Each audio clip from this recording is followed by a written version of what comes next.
السلام علیکم ورحمۃ اللہ وبرکاتہ۔ سوال: ایک سجدہ کیا ہے؟ آئیے سمجھتے ہیں۔ جی ہاں، یہ وہی ایک سجدہ ہے۔ جب ابلیس نے اس کو کرنے سے انکار کیا تو کیا ہوا؟ وہ جنت سے نکال دیا گیا۔ سوچئے کتنے ہی ایسے سجدے ہیں جو ہم نہیں کرتے۔ سفید کاغذ پر چڑیل کی شکل بن جانا۔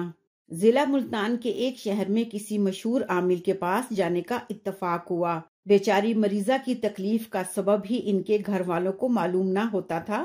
اس کے بغیر ہی وہ بیماری کا مختلف علاج کراتے رہے مگر کوئی فائدہ نہیں ہوتا تھا۔ وہ لوگ مجھے ساتھ لے گئے کہ سمجھدار اور جہاندیدہ آدمی ہوں۔ عامل صاحب کے ہاں گئے۔ وہ باری باری ہر ایک کو اندر بلاتا، جس کے ساتھ ایک دو تیماردار بھی ہوتے۔ ہماری باری آئی تو مریضہ کے ساتھ ایک دو گھر کے افراد اندر گئے۔ ہم نے تھوڑی سی رویداد مریضہ کی تکلیف کی بتائی اور کہا کہ پتہ نہیں چلتا کہ کیا معاملہ ہے۔ عامل صاحب فرمانے لگے، ابھی معلوم ہو جاتا ہے، دیکھو تو صحیح۔ یہ کہہ کر مریضہ کے بدن پر ایک کورا سفید کاغذ جو بہت سے اس کے پاس پہلے سے رکھے ہوئے تھے اور ساتھ پانی کا پیالہ بھی دھرا ہوا تھا، لے کر مریضہ کے بدن پر اچھی طرح پھیرا اور کچھ کلام بھی چپکے پڑھتا رہا، اور پھر اس نے ہمارے سامنے یہ وہ کاغذ اس پانی میں ڈبو دیا۔ پھر تھوڑی دیر بعد وہ کاغذ ہمیں دکھایا جو پہلے بالکل سفید تھا مگر اب اس پر ایک خوفناک شکل، بال بکھرے ہوئے، بڑے بڑے دان، آنکھیں پھٹی ہوئی صاف نظر آ رہی تھی، جس سے ہم بڑے حیران ہوئے۔ اب عامل صاحب فرمانے لگے، یہی وہ چڑیل ہے جو اس کو چمٹی ہوئی ہے۔ اب تو تمہیں کوئی شک نہیں رہا ہوگا کہ اس کو کوئی دوسری تکلیف، بیماری وغیرہ کی ہے۔ اس کے بعد انہوں نے بطور علاج تعویذات وغیرہ دیے اور اپنا نذرانہ وصول کیا، مگر مجھے اس عمل کی شکل و صورت، طرز گفتگو وغیرہ سے اس پر شک ہو گیا، اور میں نے وہ پانی کا بھیگا ہوا کاغذ اٹھانے کی کوشش کی تو اس نے فوراً اسے اپنے پیچھے پھینک دیا۔ اس پر میرا شک اور بھی بڑھ گیا اور میں وہیں بیٹھا رہا کہ دیکھوں کہ نئے آنے والے کیس میں یہ کیا کرتا ہے۔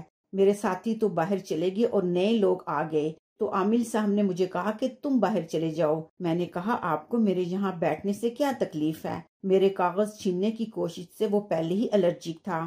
اب جھگڑنا بھی شروع کر دیا کہ تیرا ان نئے آنے والوں سے کیا تعلق۔ ادھر میں بھی اڑ گیا کہ میں ضرور بیٹھوں گا اور ذرا دور بیٹھ کر دیکھتا ہوں کہ کیا معاملہ ہوتا ہے، مگر وہ نہ مانا۔ اس کے دیگر حواری بھی جھگڑا سن کر اس کی حمایت میں بولنے لگے اور نئے مریض کو بھی میرے خلاف کر دیا، اور انہوں نے کہا کہ کیوں ہمارا وقت ضائع کرتا ہے۔ خیر میں مجبور ہو کر باہر آ گیا، مگر میرا تجسس قائم رہا اور میں کھڑکی کی درزوں سے دیکھتا کہ نئے مریضوں کے ساتھ یہ کیا معاملہ کرتا ہے۔ جتنا کچھ بھی مجھے نظر آیا وہ وہی ہمارے والا معاملہ تھا، اور جب نئے مریض باہر آئے تو انہوں نے بھی وہی سارا حال بتایا جو ہماری مریضہ پر گزرا تھا، یعنی سفید کاغذ کا بدن پر پھیر کر پانی میں ڈبونا اور کاغذ پر خوفناک شکل ظاہر ہونا، اور پھر تعویذات اور فیس۔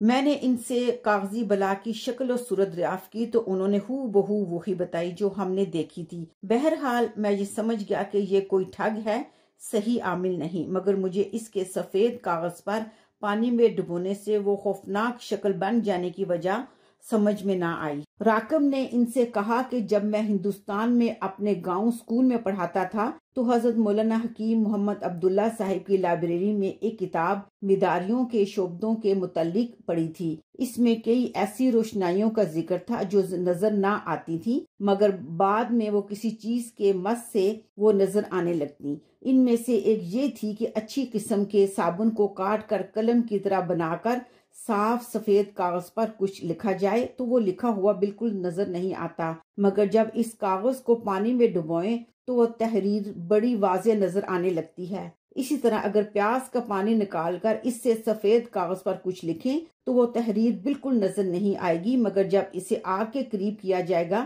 تو اس کے سینک سے نارنجی رنگ کی نہایت خوشنما تحریر نمودار ہوگی۔ یہ سن کر صوفی صاحب بہت حیران ہوئے کہ کس طرح شعبدہ بازیوں سے ایسے لوگ عوام کا مال اور ایمان لوٹتے ہیں۔ اسی قسم کا ایک واقعہ عزیز زاہد نے بھی بتایا تھا۔